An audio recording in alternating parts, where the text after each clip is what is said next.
Okay, so I want to show you one of my favorite tools. It's a tool called Pixlr. It does a lot of the things that Photoshop can do, but it's a free online tool.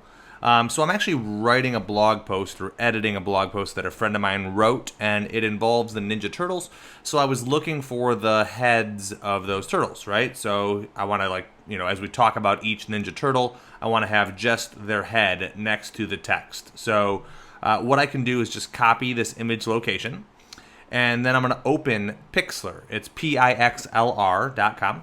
And like I said, it's a free hosted photo editor. So I can launch the web app here. It says, all right, great. What do you want to do? So I can open image from URL. You could open an image right from your computer, but let's open an image from a URL. And we'll paste the URL in here. And I have two HTTPs, so I'll get rid of just the first one. And then I'll click OK. And it should load up that image for me. And it does. So I don't really know what all the tools on here do. If you're a Photoshop expert, most of these are probably familiar, but I'm just kind of going to use what I know. So let's go ahead and grab Donatello, for example, right? So I draw a box around him, close to a square, and then I can just do a Command-C or Control-C, which gives me the copy. And I'll go ahead and click New Image. And this will be Donatello, right? And then from here, I check two boxes, create image from clipboard and transparent. I actually don't need transparent on this one here because there's a white background. But oftentimes, you don't want that white background there. You want it to blend in with whatever the background of your web page is. So the way we do that is we use this wand, and we just select the white space. And then I go to edit here and I do invert selection, which gives me just the head. And then I'll just do copy and create a new image again. And now I do image from clipboard and transparent, and I'll call this one Donatello Clear so that I know this one has the clear backdrop.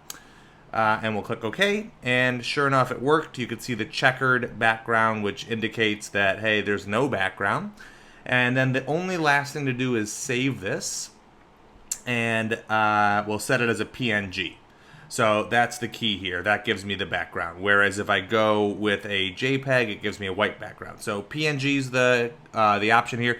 Usually those files are a little bit bigger, but I love using them, especially when I have a colored background either in an email, on a landing page, or somewhere on my website. So we'll click Save, and we'll add that to my Marketing Images section. So then the process just repeats for each of the other heads. I don't need those any longer, so let's go ahead and do Raphael. And if you've got this mastered already, you don't need to watch the rest of this, but let's go ahead and do copy, and then new image, and we'll call this Raphael, and create image from clipboard, OK.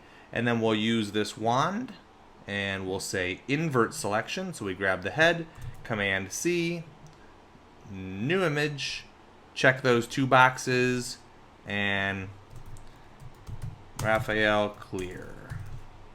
And after I finish recording this, I'm going to look up how to spell Raphael, and if I'm not right, I won't come back and edit it probably. So there we go. And now I've got the clear background, click OK. Save, and then I just need to do the other two. So now I've got images that are still high quality but don't have that white backdrop. So if you want to use these on your website, they blend in a little bit cleaner with the rest of the graphics. Good luck!